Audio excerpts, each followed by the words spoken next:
In order to identify the spirit of the world, simply step inside any church. Its presence becomes immediately noticeable. There are certain rules in this church. One of them is abstaining from eating meat on Fridays. Additionally, there are specific dress codes to be followed. Another requirement is that baptism is mandatory regardless of the type of baptism.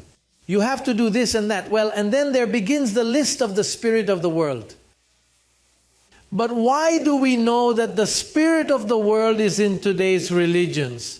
Well, because those religions identify themselves exactly with what is of the world. The gospel of Moses was not the spirit that pleased God. Look, the prophet says, I gave them laws so that they could not keep them.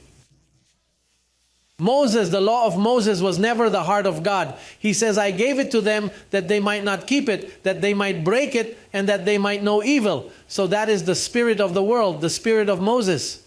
That covenant was flawed, it was defective. So he brought you a better covenant.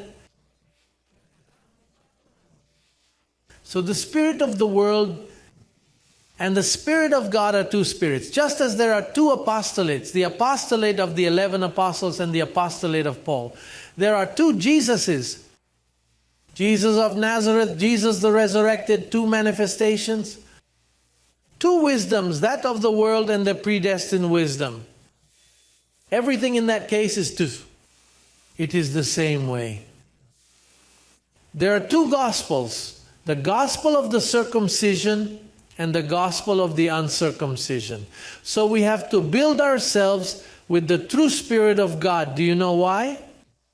Because if you don't have the Spirit of God, which is the gospel that Paul explains, that is the true Spirit, then you will not see the Lord.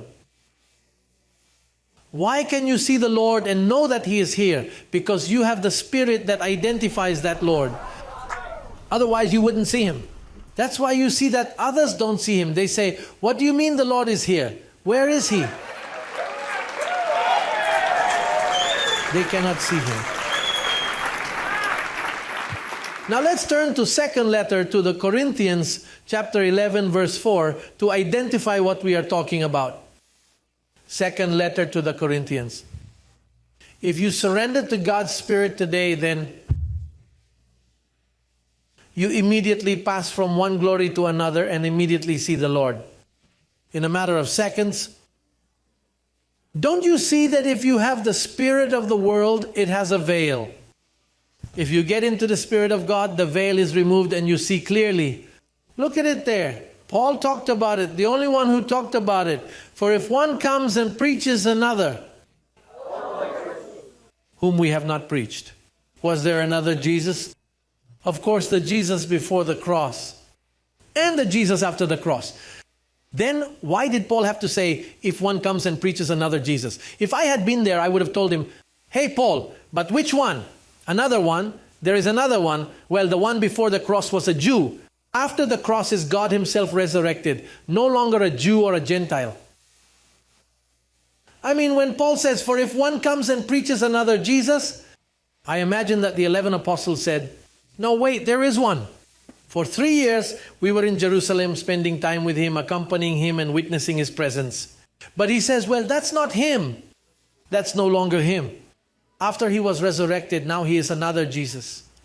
So that's the other Jesus. That's who you and I, that's who we serve. Now, which Jesus does Rome, the Catholic Church, serve? Well, who do they still dedicate processions to? You see them.